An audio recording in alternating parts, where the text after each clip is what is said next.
Alright, so study guide for chapter 13, which is all about piecewise functions and absolute value functions.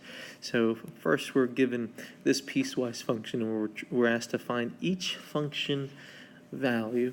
So first one would be 8. So what you're going to need to do is look at all your subdomains and the different boundaries associated with those subdomains and figure out where 8 fits in to the mix. So if we look at all our subdomains, we have x is less than or equal to -6. Well, is 8 less than or equal to -6? No. So we won't be using that first subdomain. Then we have if it's between -6 and 1. Is 8 between -6 and 1, not including -6? No, it is not. So we're going to use the last one, which is if x is greater than 1, because 8 is greater than 1. So we would just do plug in. So it would be a of 8 would be -4 times, we'll be plugging in 8 plus 7. And -4 times 8 is -32. -32 plus 7 is -25. Next, for a of 1, that's 1 is between -6 and 1 because we're including 1 here, right? Here we have 1, but we're not including 1, so it wouldn't satisfy that bottom subdomain. It would be the middle subdomain, so we'll be plugging in 1 anywhere we see an x, so it would be 2 times 1 minus 1 squared. 2 times 1 is 2, and 1 squared is 1, so it's going to be 2 minus 1, which is 1. Next, a of -7. Well, that would satisfy the top subdomain, right? Because -7 is less than or equal to -6. So we'll be using the top subdomain, so it's going to be a of -7 is going to be equal to the absolute value of -7 minus 8. Well, -7 minus 8 is -15, and the absolute value of -15 would be a positive 15. Next, we have a of -3. Well, -3 is going to be between -6 and 1, right? So we'd plug it into that subdomain. A of -3 is going to equal 2 times -3 minus -3 squared. Well, -3 squared is 9, and 2 times -3 is -6. So -6 minus 9 would be -15. Next, we have a of -1/2. Again, a of -1/2, that's going to be between -6 and 1, right? So we're using that second subdomain. So a of -1/2 would be 2 times -1/2, which would be -1, minus -1/2 squared. Well, -1/2 squared is 1/4. So it would be 2 minus 1/4, which would be it would be -1 minus 1/4, which would be -1 and 1/4. And last we have a of 9/4. Well, 9/4 is obviously it's bigger than 1, right? Here we have a fraction that's greater than 1. So we have that third subdomain that we're going to use.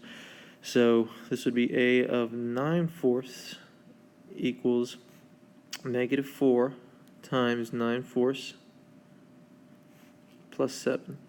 Okay, well, -4 times 9/4 would just be -9, so it would be -9 plus 7, and -9 plus 7 is -2. So just figure out which subdomain you have to use and plug it in, evaluate. That's all you have to do with those first 6 problems. Okay, so here we have a piecewise function. We have 5x minus 2 if x is less than 1, so we're only using that when x is less than 1. And then we have x minus 7 when x is greater than or equal to 1. Okay, so to graph this, these happen to both be in slope-intercept form. So if it helps you out, if you want to take out that f of x and change it to y, if that helps you out visually, you can. Y equals 5x minus 2, slope-intercept form, which the slope would be 5, the y-intercept would be -2, and that bottom one would be y equals x minus 7. Okay, so first thing that we should do is we should probably figure out the ordered pair at that endpoint, at that boundary point. So it's 1, right? So let's find the ordered pair at 1 for both of these subdomains. So for the first one, which is y equals 5x minus 2, if we plug in 1 for x, we get y equals 5 minus 2. 5 times 1 is 5. So that means my y would be 3.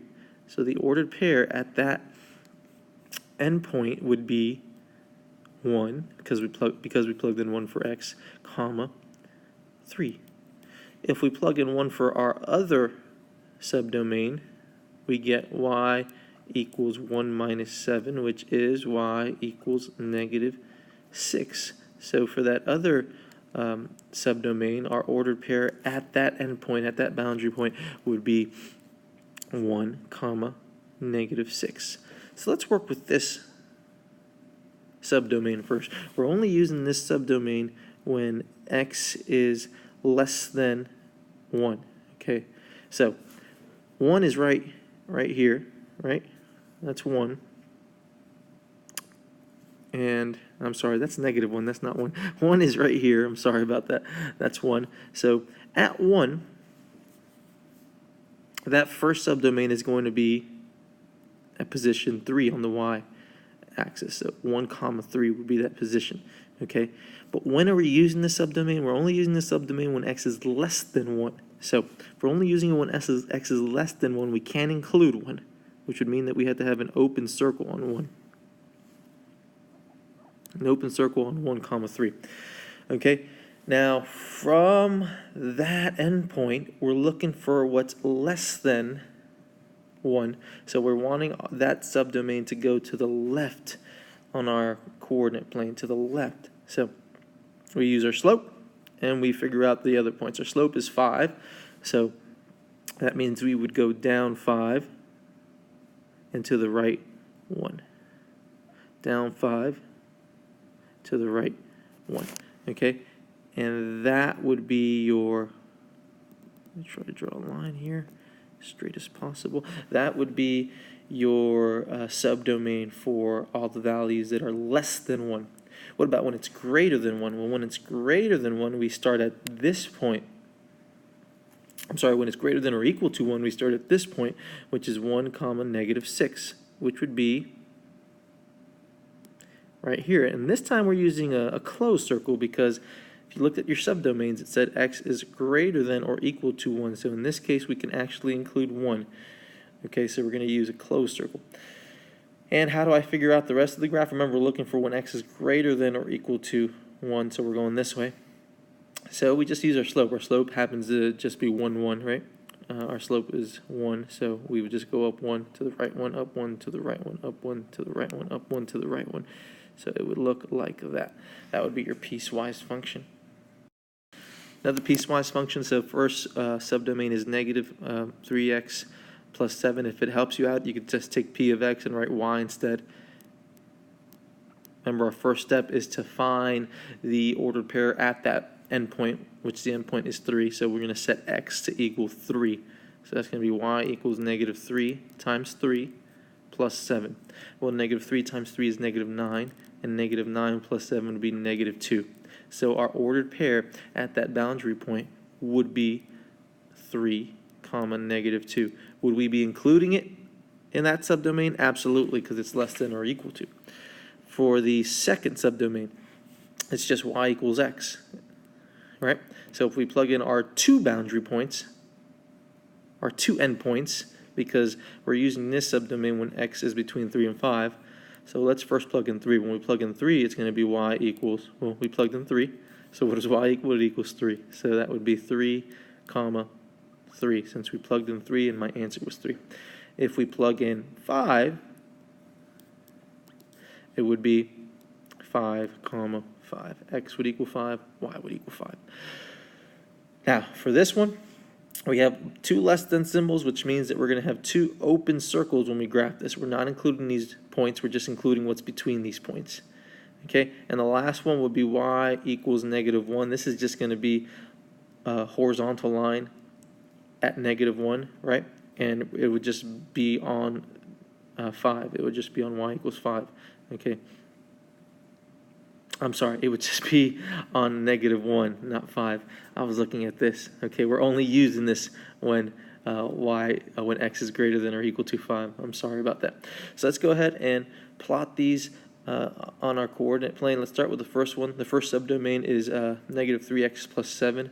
So our starting point would be 3, -2, which is going to be right here. And I'm going to put a closed circle because my inequality symbol is less than or equal to, so we could include that point.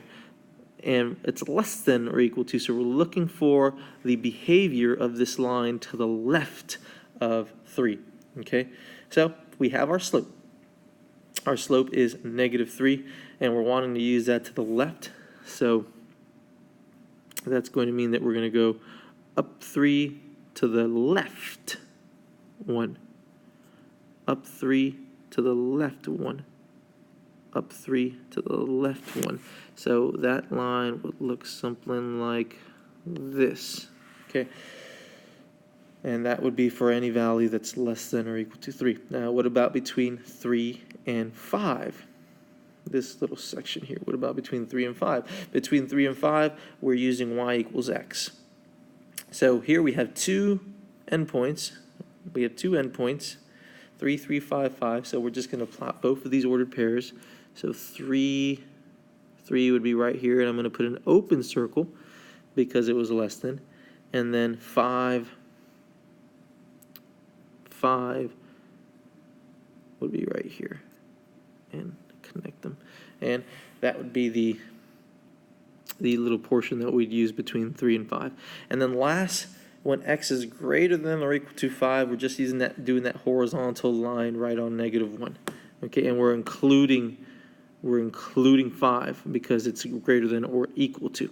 So 5 is right here, -1 is right here. So I'm going to put a closed circle and then a horizontal line going to the right. That's how that piecewise function would look if we were to graph it. So we have an absolute value function.